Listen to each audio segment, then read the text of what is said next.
Hello guys, welcome welcome welcome back to my YouTube channel Indian Shiksha. मैं कपिल नामदेव। आज का अपना टॉपिक क्या है? संयोजकता। ठीक, संयोजकता आपने 9वीं 10वीं 11वीं 12वीं या कि 8वीं से ही शुरू हो जाती है अपनी संयोजकता। संयोजकता के बारे में अपन पहले से ही पढ़ते हैं, लेकिन संयोजकता ज्ञात करने के लिए अपने को कई सारी ट्रिक का उपयोग करना पड़ता है। इसमें प्रमुख होती है संयोजकता की परिभाषा। ठीक, जब अपन को परिभाषा ज्ञात रहेगी तब अपन आसानी से इसको ज्ञात कर सकते हैं। इसलिए पहले अपन किस में चलते हैं? परिभाषा में। परिभाषा क्या है अपनी? पहली लिखते हैं परिभाषा किसकी? संयोजकता की। ठीक, संयोजकता की परिभाषा किसे कहते हैं? किसी परमाणु के नाभिक, किसी परमाणु के नाभिक के ब्राह्मतम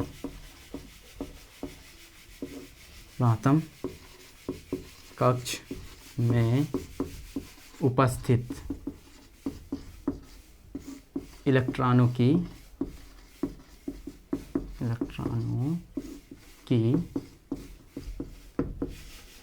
संख्या को क्या कहते हैं? संयोजकता। संयोजकता कहते हैं। ठीक, अपन परिभाषा क्या है? किसी परमाणु के नाभिक के बृहत्तम कक्ष में उपस्थित इलेक्ट्रॉनों की संख्या को संयोजकता कहते हैं। ठीक, अब संयोजकता तो अपन परिभाषा, लेकिन इसको निकालते कैसे, ज्ञात करते, तो आपको ट्रिक बताता हूँ। संयोजकता कई विधि द्वारा ज्ञात की जाती है। एक संकरण विधि होती है, एक सिंपल विधि होती है, एक ये वाली विधि होती है जिसमें नाभिक होता है और परमाणु कक्षक होते हैं। ठीक, ये, लेकिन ये जो विधि होती है ये अपन आसानी से ज्ञात कर सकते हैं। ठीक, तो अधिकतर 9 10th में इसी विधि द्वारा और 11 12th में इसी विधि का अपनाया जाता है, और 11 12th में जो होता है वो संगणन विधि भी होती है। तो अपन आज सिंपल विधि का अध्ययन करते हैं।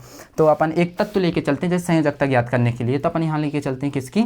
नाइट्रोजन की। नाइट्रोजन की परमाणु संख्या कितनी होती है? 7। आपको अगर ट्रिक याद नहीं है तो आप ऐसे याद करिए, hydrogen, helium, lithium, barium, boron, carbon, nitrogen, 3 2 6 1 7। ठीक, तो आप ऐसा भी याद कर सकते हैं। आपको पहली वीडियो में बताया हूँ, देख लीजिएगा मेरी पहली वीडियो, उसमें दिया है। तो संयोजकता, तो संयोजकता ज्ञात करने के लिए प्रमुख ट्रिक होती है जिसमें होती है 2 और 8 8 18 32। ठीक, ये ट्रिक जो होती है इसी द्वारा ज्ञात किया जाता है। ठीक, तो ये 2 8 8, तो अपने जो कक्षक होते हैं उसमें फर्स्ट कक्षक में कितने इलेक्ट्रॉन जाते हैं? 2 कक्षक। सेकेंड में कितने जाते हैं? 8। क्योंकि संयोजकता जब ज्ञात की जाती है तो किसी परमाणु का इलेक्ट्रॉन जो होता है अपने अष्टक परमाणु तथा अपने अष्टक पूर्ण करने के लिए इलेक्ट्रॉनों को ग्रहण करते हैं, तो दान करते हैं। ठीक, तो अपन नाइट्रोजन की बताते हैं। ठीक, नाइट्रोजन कितनी होती है?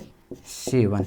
तो इसमें अपन करेंगे 2, पहली कक्ष में कितना? 2 इलेक्ट्रॉन, दूसरी कक्ष में कितना आएगा? 5। ठीक, क्योंकि 5 और 2 7, ये कितना हो गया? 5 2 7। ठीक, तो अपनी ये नाभिक है। ठीक, अब अपन ये न्यूट्रॉन है। ठीक, तो अपन कहाँ से बने? प्रोटॉन बनना प्रारंभ करते हैं। ठीक, तो यहाँ कितना आएगा? 1 2, कितने आए? फर्स्ट कक्ष में 2 इलेक्ट्रॉन आ गए। सेकेंड कक्ष जो होता है 5। ठीक, तो 5 इसमें बनेंगे, 1 2 3 4 5। ठीक, तो जब हम किसी भी परमाणु की संयोजकता ज्ञात करते हैं तो उस तत्व को अपना अष्टक पूर्ण करना होता है, या अष्टक पूर्ण करना होता है। तो अष्टक पूरा करने के लिए उसको इलेक्ट्रॉनों की आवश्यकता पड़ती है, तो कोई भी अलग तत्व से उधार लेता है। ठीक, तो जैसे आप इसमें कितना आ रहा है, कितने तत्व की कमी है? 3, क्योंकि कोई भी परमाणु अपना अष्टक पूर्ण करेगा, तो इसमें 3, तो अपन इधर 3 ले लेंगे। ठीक, तो 1 2 और 3 कितने हो गए? 5 3 8। तो इसकी अष्टक पूर्ण हो गए। ठीक, जब अष्टक पूर्ण हो जाएंगे तो इसकी संयोजकता जितने इलेक्ट्रॉन लिया है वो प्लस माइनस, तो जब वो जो तत्व इलेक्ट्रॉन लेता है उसमें माइनस चार्ज लगता है, और जो इलेक्ट्रॉन तत्व दान करता है उसमें प्लस चार्ज लगता है। ठीक, तो क्या ले रहा है? इलेक्ट्रॉन ग्रहण कर रहा है। क्या कर रहा है? इलेक्ट्रॉन ग्रहण कर रहा है। तो जब ये इलेक्ट्रॉन ग्रहण करेगा तो कितने इलेक्ट्रॉन ग्रहण किया है? ये 3। ठीक, तो 3 किससे ले रहा है? दूसरे तत्व से, तो प्लस में रहेगा माइनस में, तो ये माइनस चार्ज में रहेगा। क्योंकि जब अपन किसी व्यक्ति से उधार लेते हैं तो अपन ऋणी होते हैं। उसी प्रकार जब कोई भी तत्व किसी व्यक्ति से, मतलब किसी तत्व से लेता है, जिस प्रकार हम किसी व्यक्ति से लेते हैं उसी प्रकार जब कोई तत्व दूसरे तत्व से उधार लेता है तो वो ऋणी में आता है।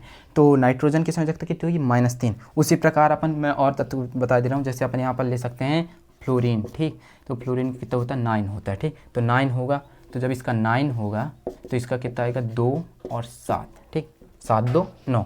उसी प्रकार अपन यहाँ कक्षक का निर्माण करेंगे, ये बना दिया। ठीक, ये हो गया नाभिक अपना हो गया। तो पहले कक्ष में कितने इलेक्ट्रॉन जाएंगे? 2। कितने जाएंगे? याद रखना, पहले कक्ष में 2 ही इलेक्ट्रॉन जाते हैं। ठीक, तो कितने जाएंगे? 1 2 2 चले गए ना। अब कितने बचे अपने पास? 7। तो बृहत्तम कक्ष में कितने जाएंगे? 7। ठीक, तो 1 2 3 4 5 6 7। ठीक, अब इसको अष्टक पूर्ण करना है। कितने इलेक्ट्रॉन की आवश्यकता है? ये देखिए, कितने 8 इलेक्ट्रॉनों की आवश्यकता पड़ती है। तो इसमें कितने कम रहे 1। तो ये जो होता है किसी अन्य तत्व से अपने अष्टक पूर्ण करने के लिए क्या लेगा, तत्व उधार में लेगा, ठीक, 1 इलेक्ट्रॉन उधार में ले लेगा। तो जब इलेक्ट्रॉन उधार में ले लेगा तो कितना इसमें आ जाएगा